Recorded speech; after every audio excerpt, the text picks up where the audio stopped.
All right, I think we'll go ahead and get started. Thank you for joining us today for this webinar on the Second Chance Act Smart Probation Solicitation. My name is Sean Rogers, and I'm with the National Reentry Resource Center, which is a project of the Council of State Governments Justice Center. The National Reentry Resource Center is the training and technical assistance provider for Second Chance Act grantees, and we launched in 2009 thanks to support from the U.S. Department of Justice. We are very fortunate to be joined today by Dr. Gary Dennis, Senior Policy Advisor, and Thurston Bryant, Policy Advisor from the Bureau of Justice Assistance in the U.S. Department of Justice. Before I turn the program over to Gary and Thurston, I'd like to tell you a little bit more about the format of today's webinar. First of all, the webinar focuses specifically on the BJA Smart Probation Solicitation, which was released on March 22nd, 2012. There have been a lot of other Second Chance Act solicitations released by BJA this spring. If you are looking for information about any other Second Chance Act grant, program, or solicitation, please go to the Resource Center's website, which is www.nationalreentryresourcecenter.org, and click on Second Chance Act. After the presentation today, we will have lots of time for questions and answers. To ask a question, please simply type the question into the Q&A panel on the bottom right-hand corner of your screen. Please feel free to ask questions throughout the webinar, and we will do our best to answer as many questions as possible at the end of the event. If you encounter technical or audio problems during this webinar, WebEx technical support is available at 1-866-229-3239. Unfortunately, there are some technical issues you may not be able to resolve in time to participate in this webinar. For this reason, we are recording the event and will be posting the recording on our website early next week. We will notify you by email once the recording is available. All right, I'd now like to turn the program over to Dr. Dennis and Thurston. Thank you, Sean, very much. Let's advance the slides. We're at a little bit of a disadvantage here because we have some firewalls at the Department of Justice and aren't able to see the slides, so Sean is going to be my slide advancer. Do we have a one up that talks about the Second Chance Act in general, Sean? Yes. Okay, let's move now to Section 101, which authorizes grants to state and local governments and federally recognized Indian tribes for demonstration projects. This $4 million that we're using to fund this particular solicitation on smart probation is money that Congress carved out of the Second Chance Act to fund this program, but it is not limited by a lot of the restraints that Section 101 had previously been limited to.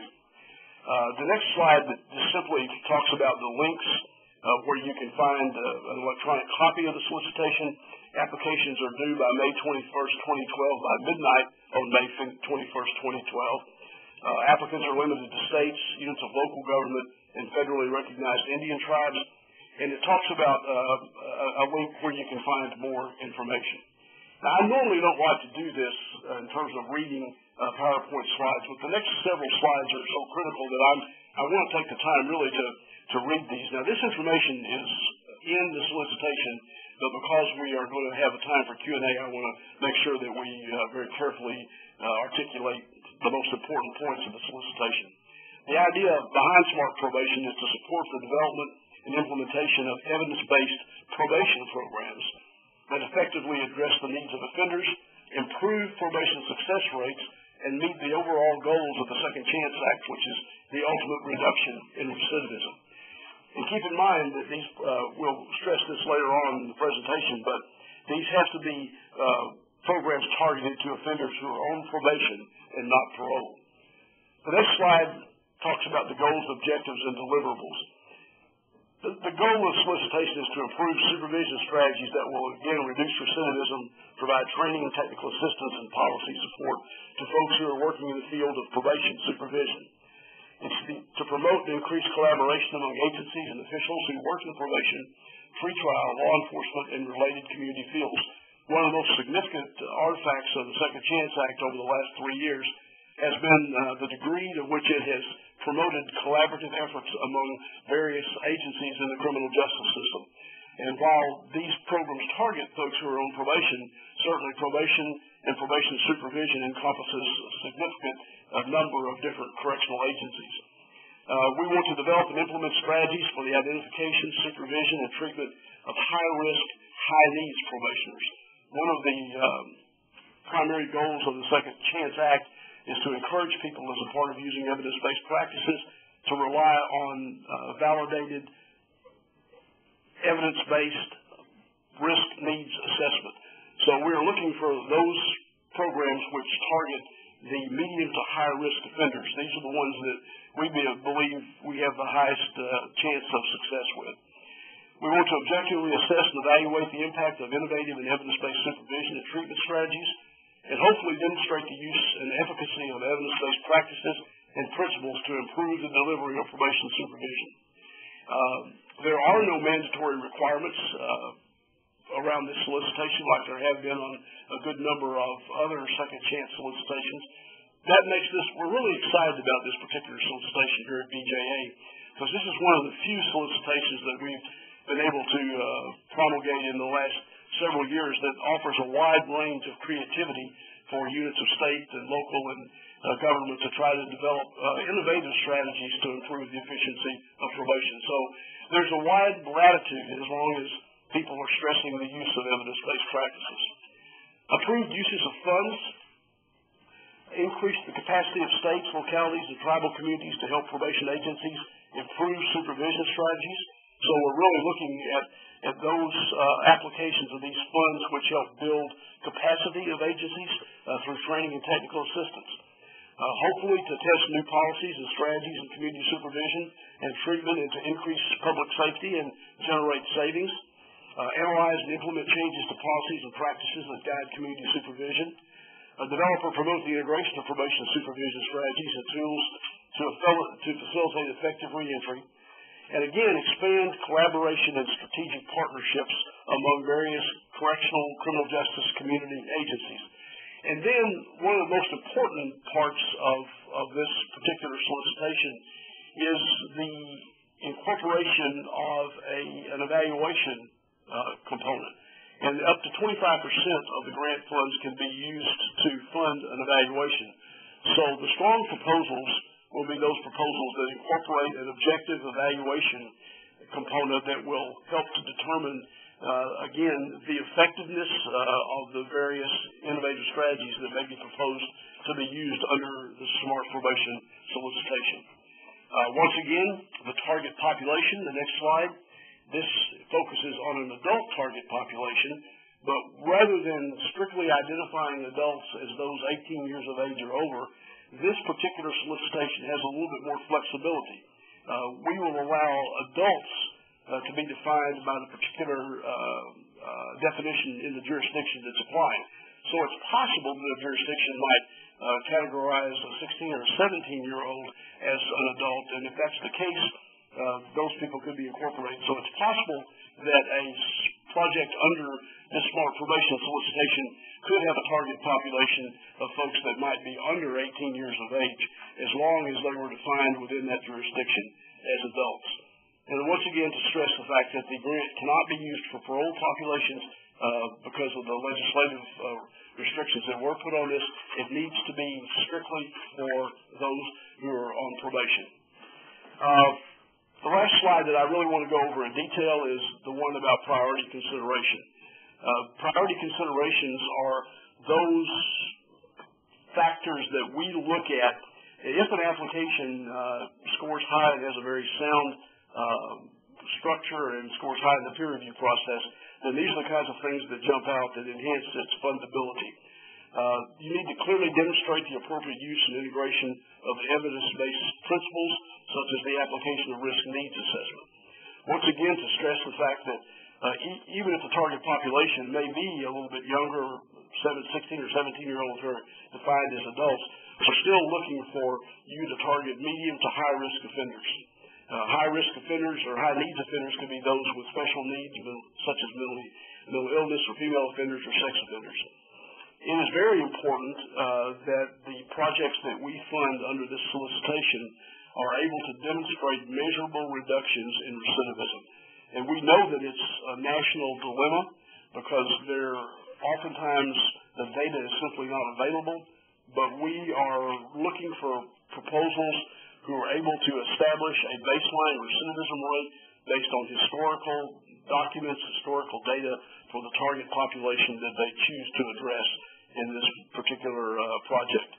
And we want the applicants to be able to use that baseline to measure what we hope will be a quantifiable reduction in overall recidivism rates. Therefore, you need to be able to have a comprehensive data collection system with the ability to track program participation at an individual case level. Again, employ strategies that include collaboration among a variety of government and private agencies. We understand that government cannot do everything, and we can't be all things to all people, and that generally speaking, probation services, many of those services are now provided by private nonprofits, perhaps even funded by the philanthropic sector. So we would give priority to those projects that incorporate a high degree of collaboration and working relationships among both public and private agencies. And then to stress, again, the importance of having a relationship with a college or a university or a nationally recognized expert, but some entity that will be able to provide an objective evaluation to be able to measure the impact and the outcomes of the solicitation. So again, pretty broadly written, but also very clear in what we're looking for.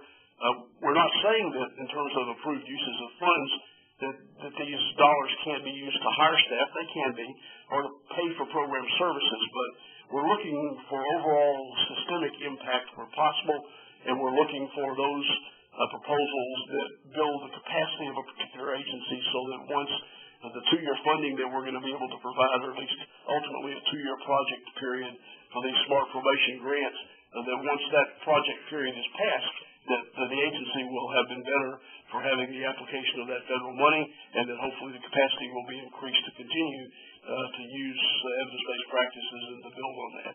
Now, Thurston's going to take a few minutes to go over the next set of slides, which talk about what should be included in the application and a little bit about the selection criteria. Thurston? Thanks, Gary. Thanks, Sean, and thanks to everyone for participating in this webinar with us. As Gary indicated, I'm going to go ahead and talk about what the application should include, the materials that the applicant should include with their submission, as well as the selection criteria. So on this slide, this is just like a abbreviated version of what all the application materials that should be submitted into the system should include.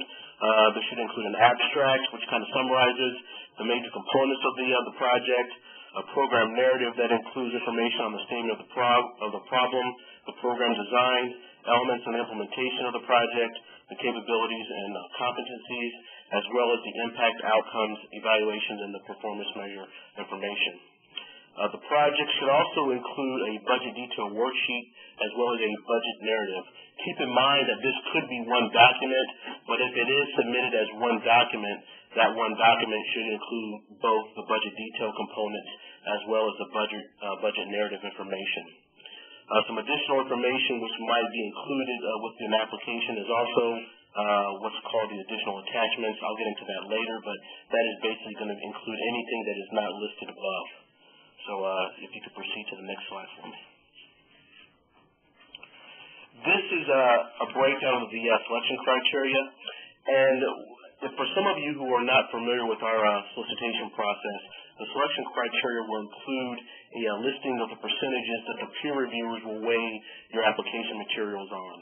So the statement of the problem under this solicitation is weighted 15%, the program design and implementation is weighted 35%, the capabilities and competencies is weighted 25%, the impact outcomes information is weighted 15%, and then the budget information is weighted as 10%, which all adds up to 100% total. Under the statement of the problem, these are some of the components that are going to be required within this subsection. The material should include information that clearly defines the scope of the problem, describe how the applicant anticipates the project's implementation that will improve the effectiveness and efficiency of the delivery of offender supervision, and explain the inability to fund the program adequately without receiving any federal funding assistance. Under the program design and implementation section, which is weighted 35%, these are the following components which need to be addressed. And I'm going to go through these. This includes the next 2 pages worth of slides. The applicant needs to be able to clearly articulate the goals established for the project and then relate those back to the overarching goals of the solicitation. Describe how the project activities will address the program goals and further the overall intent of the solicitation. Describe how the proposed project meets the approved uses of funds that Gary had mentioned earlier. Next slide. Describe in detail how the project addresses the priority considerations which we mentioned earlier, and indicate the number of people under community supervision who will receive services within the project.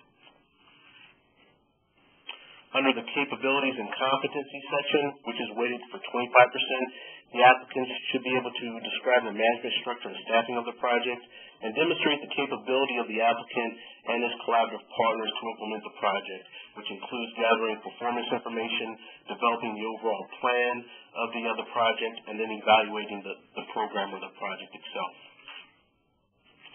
On the next slide, under the impact and outcomes portion of the selection criteria, this information again is weighted as 15% out of that total 100%.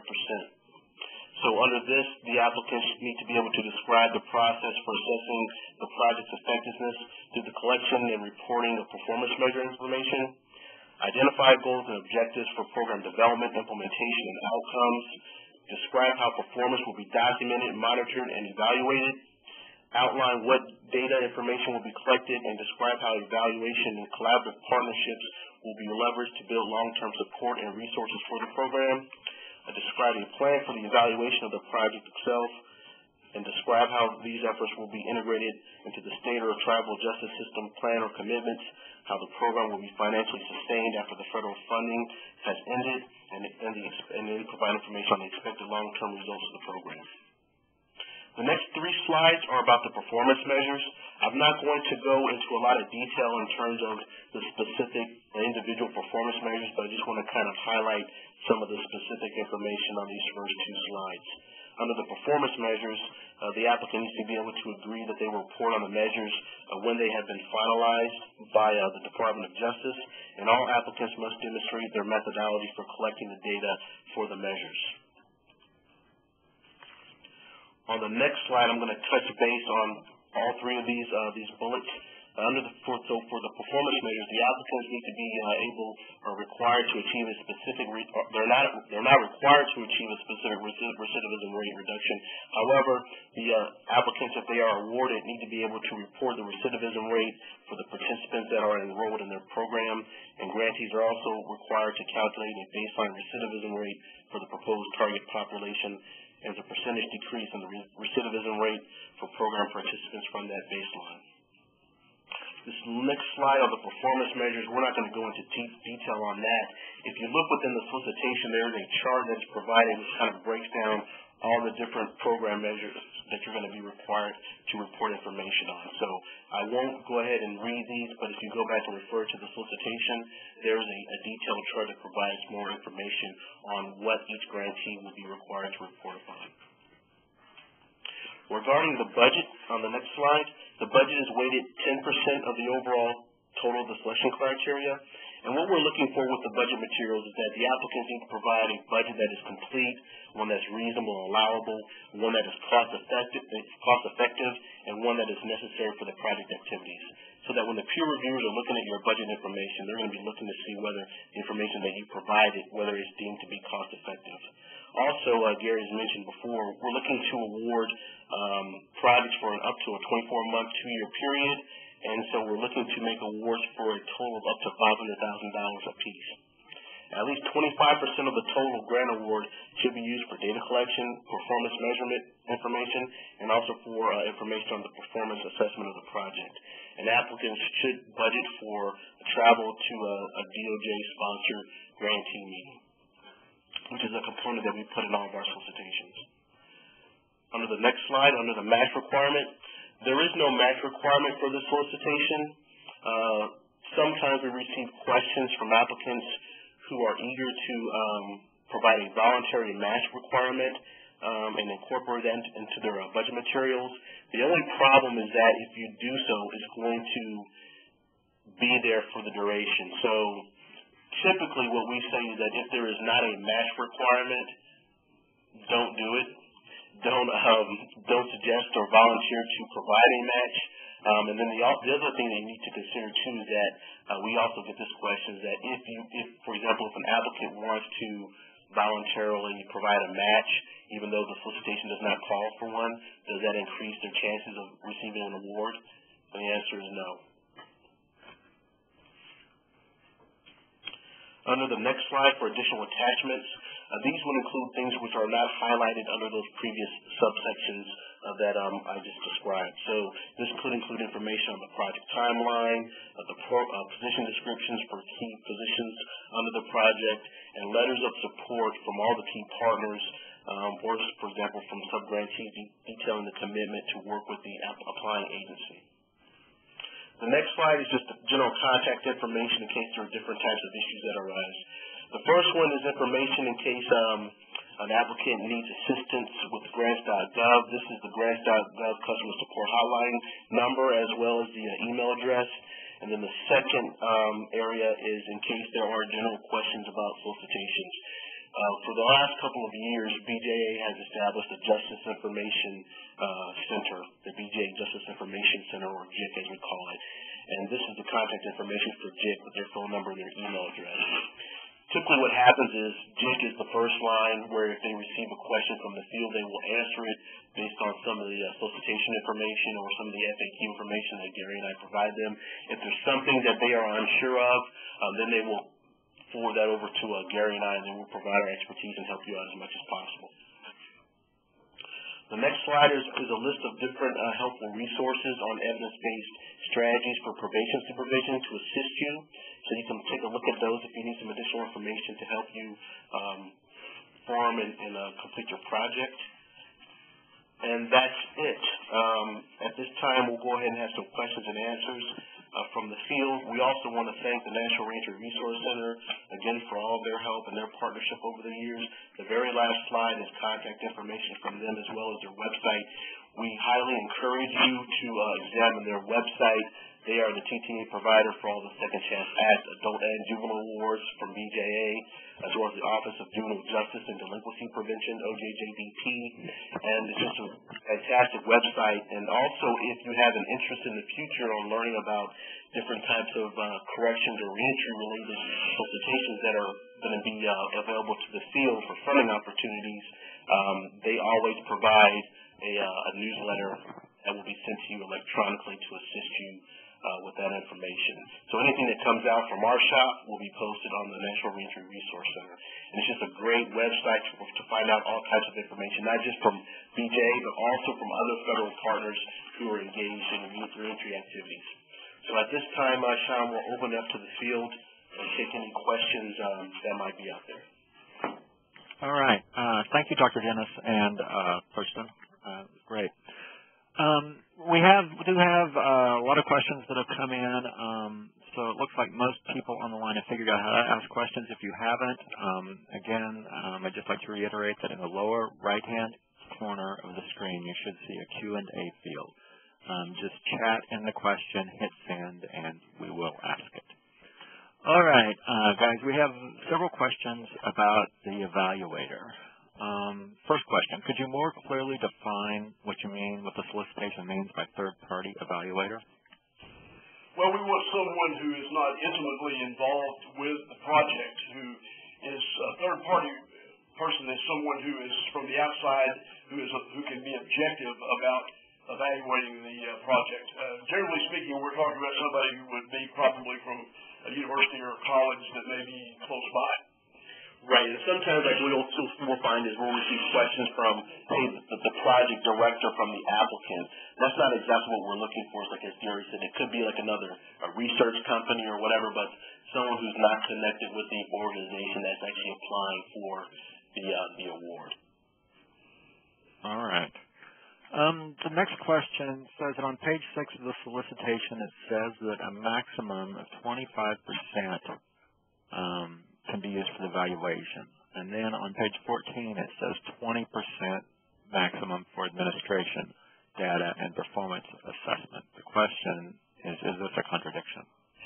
It is a contradiction, and unfortunately, we have a bit of egg on our face because that really is a contradiction.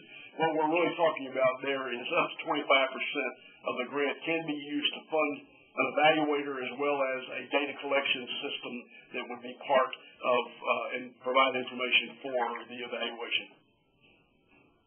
So that is, in essence, an error in the solicitation. And what we really mean is up to 25% of the funds to be used for an evaluation that would include data collection, maybe the development of a data collection system. Okay. Kind of a follow-up, is 25% for evaluation, is that the minimum? You know, we have left some flexibility there because I think we said up to 25%. So the 25% would probably be an upper level simply because we would like to see a significant portion of this money go to actually fund services or to build the capacity of an organization. So let me just simply say that the 25% is the upper level. As far as the minimum is concerned, that would be left up to the discretion of the project, the applicants, and I think it would depend on the kind of arrangement that they can work out with a third-party evaluator and what the cost would be. Right. Okay, that makes sense. And it says at least 25%, so. All right. Next question, still along the evaluation line. So for the evaluation component only, if the grantee does not have a negotiated indirect cost for this grant and the evaluator does, can the evaluator include the indirect cost in their portion of the budget? Yes. Yes? Yes. All right.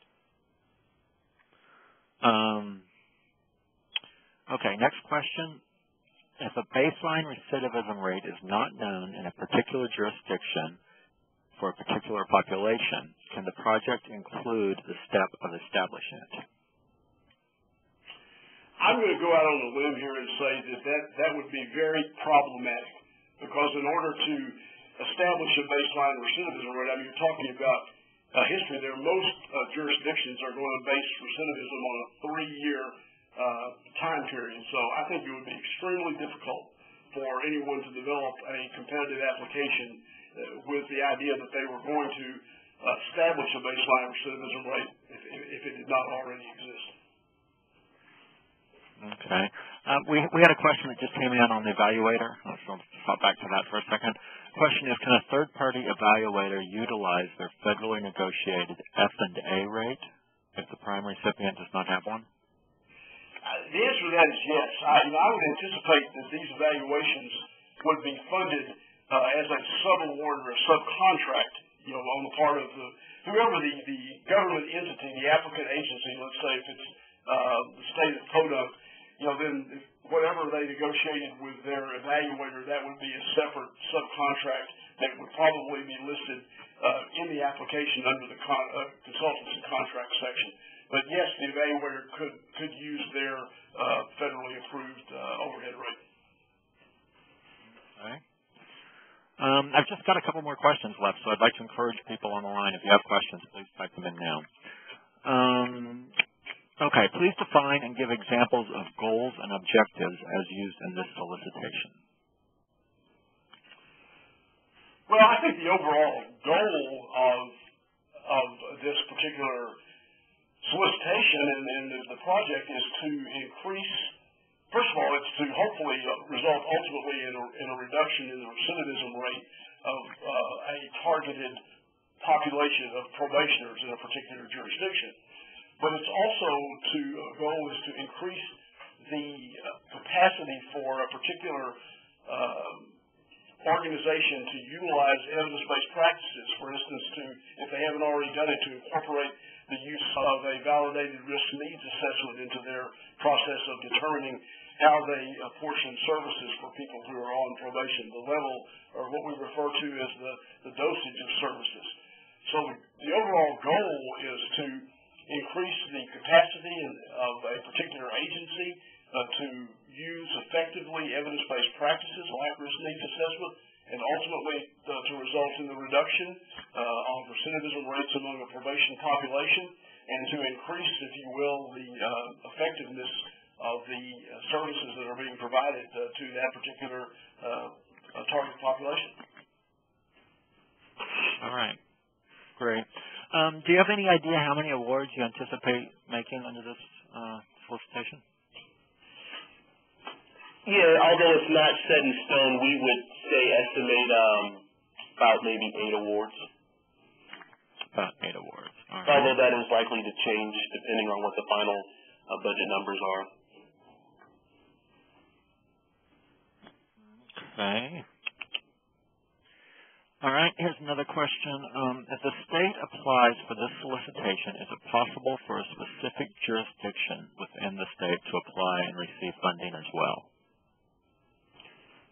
Yeah, I mean, there's nothing that prohibits different entities from a state for applying for that. We always, as Gary indicated, we always stress collaborative partnerships and efforts, so we might want to keep that in mind.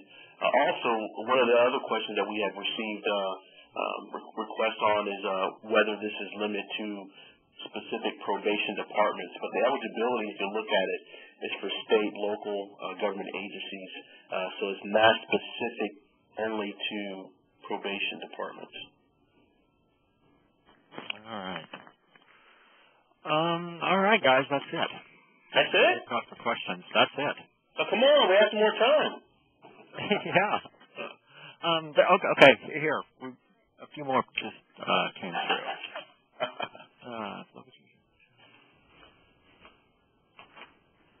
It's just kind of a follow-up of the last one about a local jurisdiction if they're included in a regional proposal, can they also submit a proposal on their own?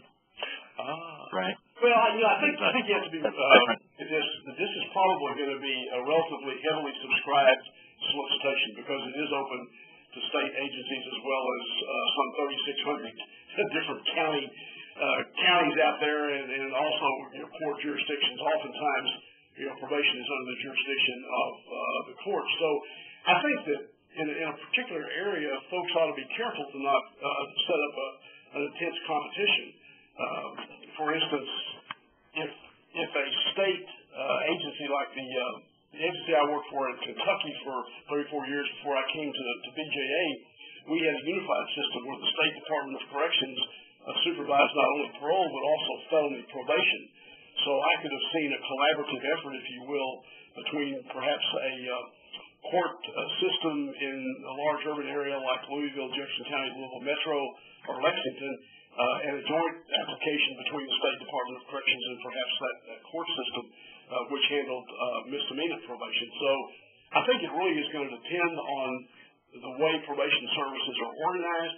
I would only caution people to not set up the competition, because when we make these decisions about awards, if you have two applicants in the same, let's say the same state or perhaps the same large urban area who both score high enough to be in what we refer to as Tier 1, which would be a fundable tier, in making a decision about which project to go with, we're probably not going to fund both of those.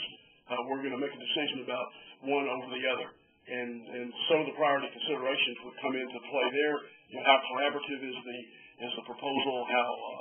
How much does it reflect the use of evidence-based practices in making the decision? So I know that's a long, rambling answer to say that there's certainly no prohibition, but I think people have to be realistic about setting up competitions that might not benefit the jurisdiction. Sure. All right, a question here. This person wants to know what is meant by state or tribal justice plans, and she says she's referring to page 17 of the solicitation. I'm sorry, say that again, please, Sean. All right. She wants to know what's meant by state or tribal justice plans. Well, I think that what we're looking for there is a strength of any application would be the reference to a criminal justice plan that that agency might have developed. For instance, we put a great deal of emphasis in the reentry demonstration projects, which are funded under Second Chance Section 101, about the need to have strategic reentry plans that have been developed by key stakeholders. So I think what that's referring to is that any planning efforts that a jurisdiction may have already undertaken certainly would, if they were cited within the application, would be considered to be a strength. Right. Is training of a trainer model to support training, expansion of methods, and fidelity of evidence-based practices within the department, is that an improved use of the funds? I think it would be, because we would consider that to be capacity building. All right. And a follow-up, you just would need to ensure, like with training, and then previously Gary mentioned staff positions, you're just going to need to make sure that you kind of strike that balance to ensure that in addition to the training or the staff component that you're going to implement with the project, to make sure that you're addressing all the other solicitation components, and that, you know, there's some cost effectiveness that you're providing information on as well. Mm-hmm. All right. Does the proposal have to cover all the activities listed as the approved use of award funds? No. Doesn't have to, right? Doesn't have to. No.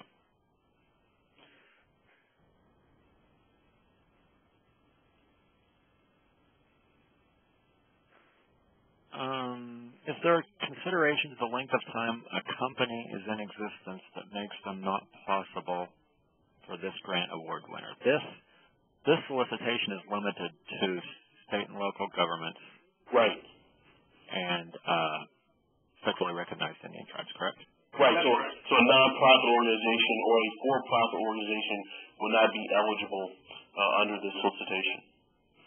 Now, they could, as a sub-grantee, like, for example, as we mentioned, for the evaluation component, if there is a company that the eligible applicant wants to utilize for the evaluation piece, they could receive sub-grantee funding, but they could not apply directly for the solicitation, a nonprofit or a for-profit organization. Mm-hmm. All right, we're at the end of the questions again. All right. Well, we want to thank everybody for taking the time to listen to the webinar. I also want to make sure that you highlight the contact information at the back of the slides that we referenced. I also want to highlight again that this solicitation closes on Monday, May the 21st.